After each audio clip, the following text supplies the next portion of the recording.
Nous sommes au Rwanda, un petit pays d'Afrique centrale en 1994. La distinction entre populations Hutu, Tutsi et Twa a été entretenue par les colons allemands puis belges qui se sont appuyés sur les divisions des communautés pour contrôler le pays. Ils ont pourtant la même culture, la même langue, et il n'est pas rare que des individus passent d'un groupe à l'autre. Un peu avant l'indépendance du Rwanda, en 1962, des Hutus renversent une élite Tutsi installée au pouvoir. Une grande partie est pourchassée, exilée et parfois massacrée. En 1990, organisés en armée patriotique, ces Tutsis exilés attaquent le Rwanda depuis l'Ouganda voisin. Avec l'aide des alliés français, belges et zaïrois, l'armée rwandaise repousse l'armée du FPR, mais elle reste une menace et le pouvoir Hutu a peur de la minorité Tutsi intérieure. La mort du président de la République dans l'explosion de son avion le 6 avril 1994 est l'étincelle qui donne le départ du massacre des Tutsis du Rwanda. Le génocide est organisé avec méthode par le pouvoir et encouragé par des médias haineux. Les Tutsis sont pourchassés dans les écoles, les églises où ils cherchent refuge, dans la forêt et tous les lieux où ils se cachent. Adultes et enfants sont tués à l'arme automatique, à la grenade, le plus souvent découpés, avec les machettes qui servent habituellement aux travaux agricoles. Mortellement mutilés, les corps sont abandonnés dans des charniers à ciel ouvert, ou enterrés dans des fosses qu'ils ont eux-mêmes creusées. Les hommes mariés à des Tutsis doivent tuer femmes et enfants devant les miliciens. Les voisins, parfois les amis, sont tués juste parce qu'ils sont étiquetés Tutsis. Mais les assassins tuent également des Hutus modérés qui s'opposent au massacre. Pendant 2 mois, cette activité meurtrière va remplacer les occupations habituelles des habitants, sans que le rythme de la vie quotidienne ne soit perturbé et sans réaction de la communauté internationale. 800 000 morts en 100 jours. Le génocide le plus efficace du XXe siècle. À bientôt pour d'autres belles pages de l'histoire de l'humanité.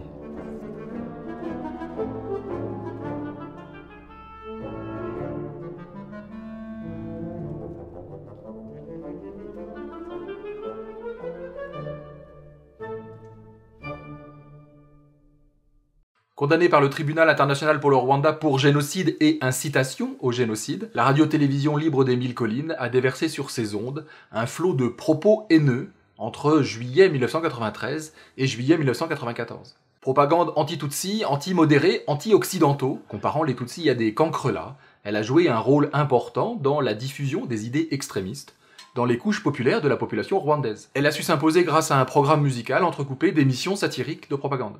Allié du Rwanda, la France a soutenu ce petit pays lorsqu'il a été envahi en 1990 par les forces du FPR venues de l'Ouganda. C'était officiellement une force étrangère attaquant un pays allié. Il était assez logique que la France intervienne si elle ne voulait pas perdre son influence dans la région. Officiellement, la mission baptisée Noroi avait comme objectif d'évacuer les ressortissants occidentaux. Mais les 300 militaires envoyés sur place assureront également du soutien et de la formation aux forces armées rwandaises, parmi lesquels de futurs génocidaires. Fin juin 1994, ce sont cette fois-ci 2500 soldats français qui sont missionnés par l'ONU pour faire cesser les massacres au Rwanda. Ce sera l'opération baptisée Turquoise. Si les forces françaises ont assurément permis de protéger des Tutsis, l'opération a été et reste encore critiquée pour l'ambiguïté d'un certain nombre de ses actions. La France aurait par ailleurs continué à fournir des armes au régime rwandais jusqu'en août 1994.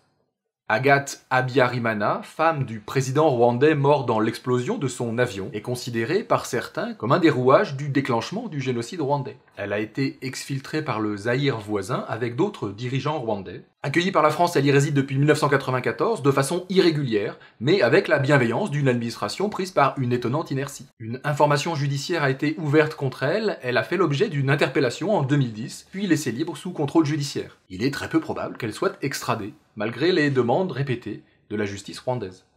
Un rapport de l'ONU daté de 2010 met en cause l'armée rwandaise et un certain nombre de forces armées entre 1996 et 1998 dans l'attaque de camps de réfugiés à l'est de la République démocratique du Congo, ex-Zaïre, voisine directe du Rwanda. En 1994, beaucoup de Hutus avaient fui le pays. Parmi ces Hutus, des génocidaires qui craignaient les représailles. Il semblerait que ces actions militaires aient été d'ailleurs une forme de représailles qui pourrait être, selon le rapport, qualifiée de crimes de génocide à leur tour. On parle ici de plusieurs dizaines de milliers de morts. D'une façon générale, depuis 1990, la guerre civile, le génocide et les guerres qui ont suivi auraient fait dans cette région des Grands Lacs d'Afrique plus de 6 millions de victimes. Je vous remercie pour votre attention. Je me permets de vous rappeler que la série Horror Humanum Est n'est financée que par des dons, donc je vous encourage, si ce que je produis vous satisfait et si vous en avez les moyens, à me faire un don sur Tipeee. Je vous dis à bientôt pour un nouvel épisode de Horror Humanum Est.